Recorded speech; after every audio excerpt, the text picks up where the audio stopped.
Hi, I'm Debbie. I'm a team member at the Stitch and Den. You will find me most of the time working over on the quilting section. Today, I am going to demo running stitches on double gauze fabric and how to put that into a pillow. As you can see, I also have some exciting things coming up behind me. And this, I'm going to go ahead and go over what's coming up in the future so that I don't forget at the end of this. This here is going to be our Introduction to English Paper Piecing by Dana Jones. She will be teaching this March 20th on Zoom.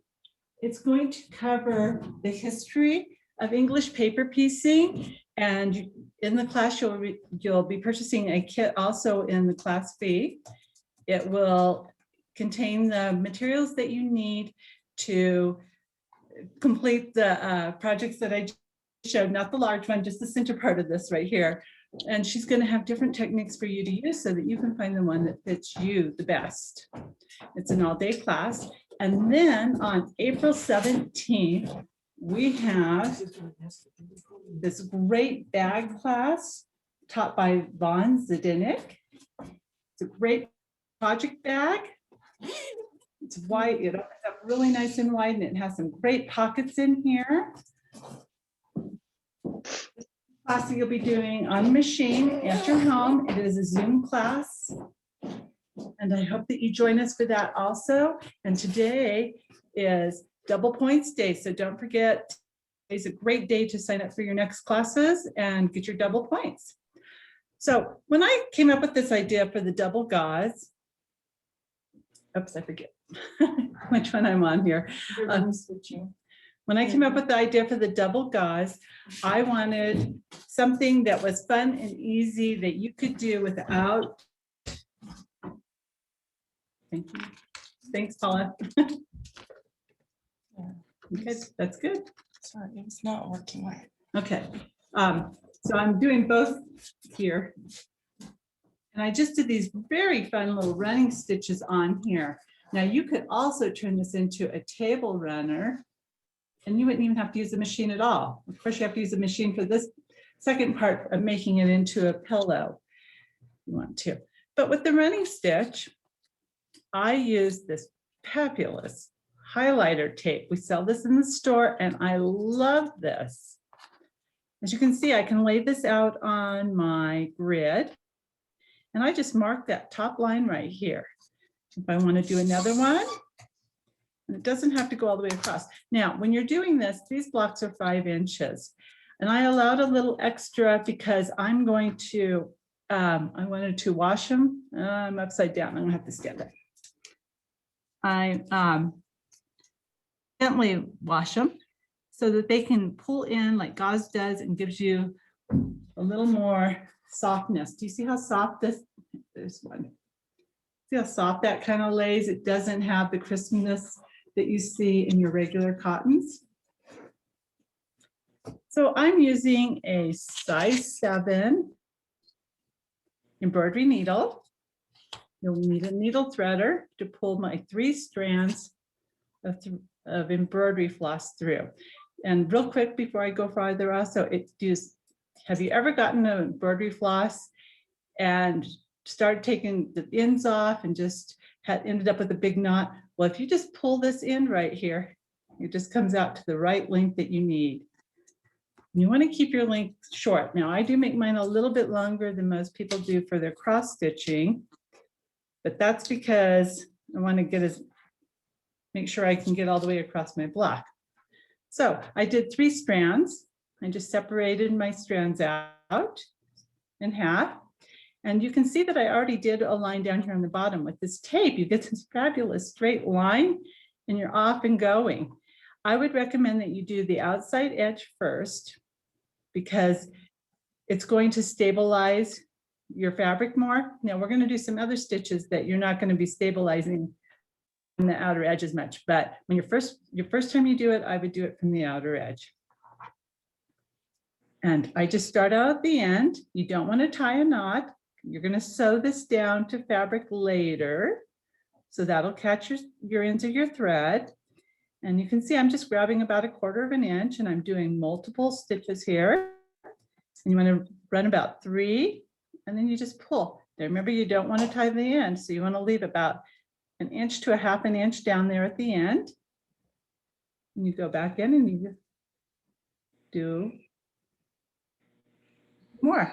So this would only take me about 2 minutes to run across this whole thing, but I'm not going to make you sit through my 2 minutes of running across the whole thing because we have more stuff to go over. So you notice that I have a cutting grid underneath me, and you could make a grid out of a piece of paper and a ruler and draw some 1-inch lines if you wanted to. And if I just set that right here, like I did the top one earlier, but now if I want to go diagonally, I just go from point to point. Nope, not long enough there. And these are reusable, so you can use them again and again. So you do need to get them long enough. I'm trying to go from end to end. So see how I'm just putting that on the point over here. The point on this end. And with that one, it's similar to how I did this block right here. I just ran the tape on one side and I stitched all the way. And I did the tape on the other side. Remember, you want to leave at least 1/2 inch to 1 inch on the ends of these, just so I'm down. If you wanted to do more of a block form,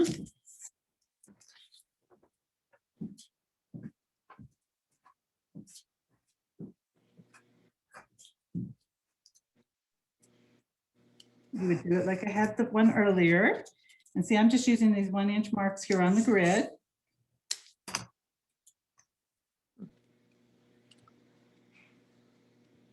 This one. So you would sew these down.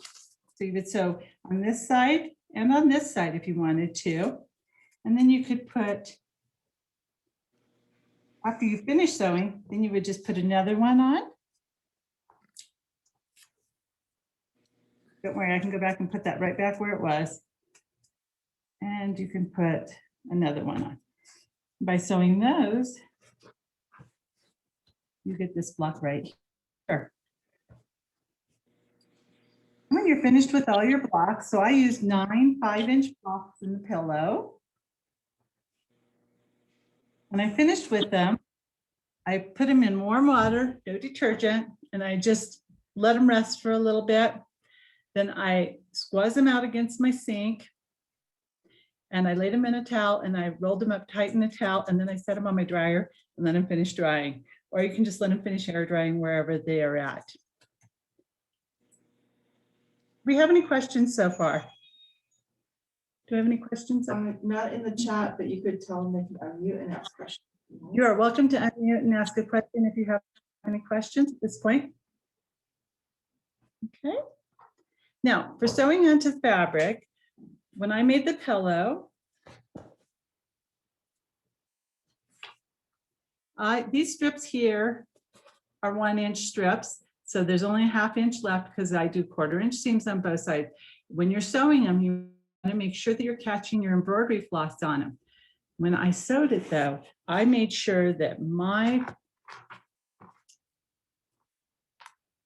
fabric, my gauze was on the bottom, and then I stacked my strip pieces on top of this. I have been finding that my feed dogs pulling my more stretchy fabric is better than having it on the top where I'm pulling my more stretchy fabrics. These are, I'm sorry, hold on just a moment, please.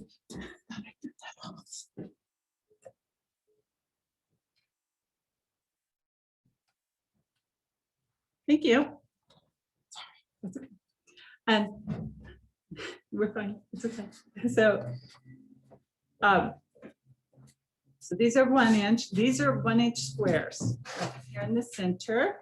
And when I pressed them towards my strip, not towards the gauze, because you would actually be able to see it if it was coming out in the gauze because it's a bit so lightweight. So now I'm going to show you how to make a pillow. Pillow backing.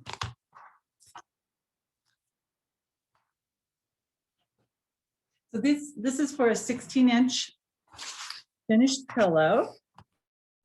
So I fussy cut this out. Really fun fabric that we have in the shop. And this is cut at 16.5 by 16.5. Not quite there because I did fussy cut it, so it's a little bit different. And then for the backing, you want to cut a backing that is 16.5 inches long. Now you can make this whole pillow out of 1/2 yard cut. And so I cut, the back is 16.5. This one here is 25 inches. And this one here is going to be 16.5 by 10 inches. And you're going to complete the pillow part, you're going to turn it over, fold out, decide what edge you want. Now you notice I have decorative edge. So I want the main large part of it to be to the left and the right, because the center, I don't want to have to match it up. I'm going to let it just be raw and natural. So I'm going to fold it back 1/4 inch, and I would press this, and I would actually stitch this down at this point after I press it. And then I'm going to fold it over another inch. And that is going to, and you want to do 1 inch here because on the back of the pillow, you need extra strength on it to keep it from gapping open, and the weight of the fabric will create that extra strength on it. So after I've done both of my inner seams, so this is what I'm trying to create. It's just an open flap here. Put my pillow in.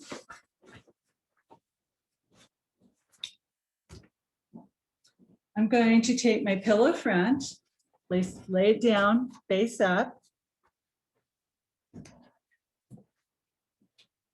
And I am going to lay down my shorter piece first, and it's going to be right sides together. And then my longer piece on top. Now we're going to pretend that I already sewed these. And then I'm just going to sew around the outer edge completely. And you're going to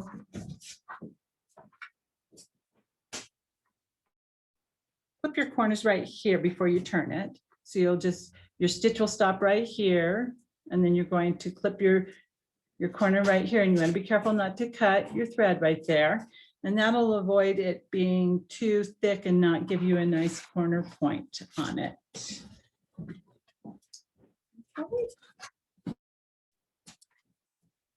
Let me look over my notes real quick to make sure I didn't leave anything else that's extra important. Hey, Debbie, Yes, we have a question. The gauze says it's 325 for 1/4 yard. Is that correct? The double gauze fabric?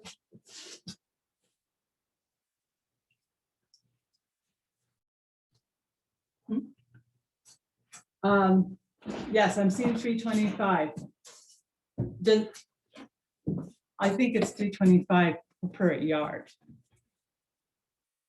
Let me go check. We'll double check. We're gonna double check gonna that. double Yes, check. we're gonna double check that. Actually, I think it is 325 per 1/4 yard.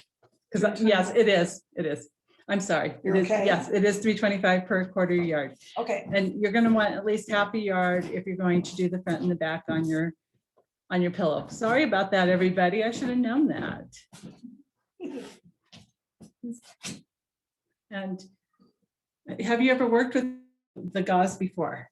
It's very, Just so you know, they can only see the down view. okay. So we have, Unless you want me to switch it. switch me, please. Okay.